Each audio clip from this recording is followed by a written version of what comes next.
ଚାଷୀ ମାନେ ମଣ୍ଡିରେ ଧାନ ବିକିବାରେ ଅସୁବିଧାର ସମ୍ମୁଖୀନ ହେଉଥିବାରୁ ବ୍ୟାପକ ଦୁର୍ନୀତି ହେଉଥିବା ଅଭିଯୋଗ ଆଣି ଚାଷୀ ଓ ବିଭାଗୀୟ ଅଧିକାରୀଙ୍କ ଭିତରେ ତୁ ତୁ ମେ ହୋଇଛି।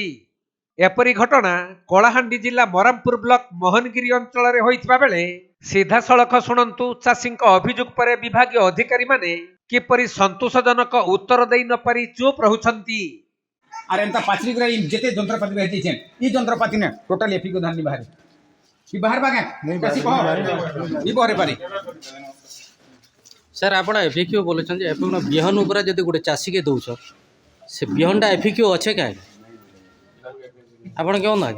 6 केजी बिहन धान ने गुटे चासी जदी अभियोग आपण करूचे आपण जदी बिहन एफिक्यू र नै दी पारुछन चासी ऊपर एफिक्यू कंदा न छ चासी के सेटा मतामत दो ना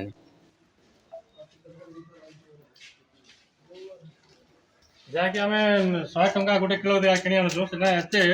ପୋଲ ଗୁଣ ବାହାରୁଛି। एफिक्यू बोले सेटा काଣା आपण कोन सेटा चासी समस्त टिक बुझन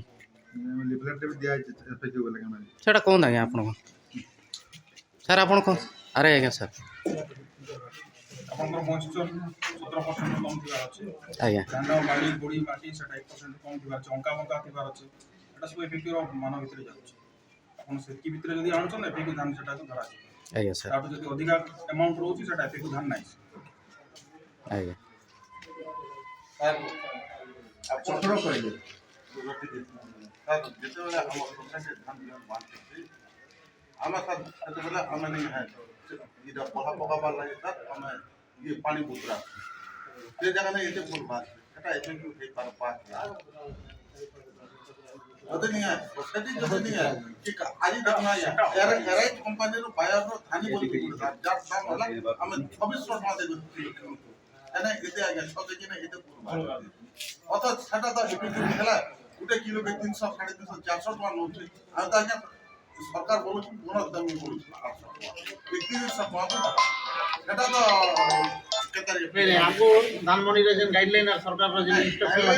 से अगर तम धान किनबो ना नहीं नहीं सरकार जदि आ गोटे कथा सरकार जदि से जदि चासी के जदि हैरान करूचे चासी जदि गोटे पोलटे की गुंटे देला बोले चाषी काण क्षति होची ए सरकार काण क्षति होची जदि सरकार एफिक्यू नहीं दी पारुचे चासी केन हिसाब एफिक्यू देबा मिलर्स मनकर पाके तो मशीन मशीन अछि हां तो से जिनिस ऊपर जदि चासी शोषण होचे सब बेले चासी देता मेसिन तो भी नहीं देबान न तो आपण माने एफिक्यू वाला बोले चासी से काण से परिस्थिति रे भोग करबा सेटा आपण माने से उत्तर दो तेबे मोहनगिरी अंचलर समस्त चाषी मंडी रे पंजीकृत होई 26,000 क्विंटाल धान विक्रय करिवार व्यवस्था करा जाईछि किंतु चाषी माने बिक्री करिबा को आनिथिबा धानर एफएक्यू मान अधिक कटनी छटनी को नै चाषींक भितरे असंतोष प्रकाश पाइछि सेपटे मिलर्स ठीक भाबरे धान क्रय करू नथबारु खोला आकाश तले पॉलिथिन ढांकी हजार हजार क्विंटाल धान मंडी रे पड़ी रहिछि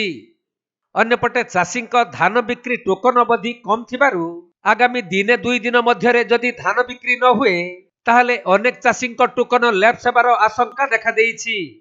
तेणु यथाशीघ्र एहार समाधान करिबा पई चाषी महलरु दाबी हेउछि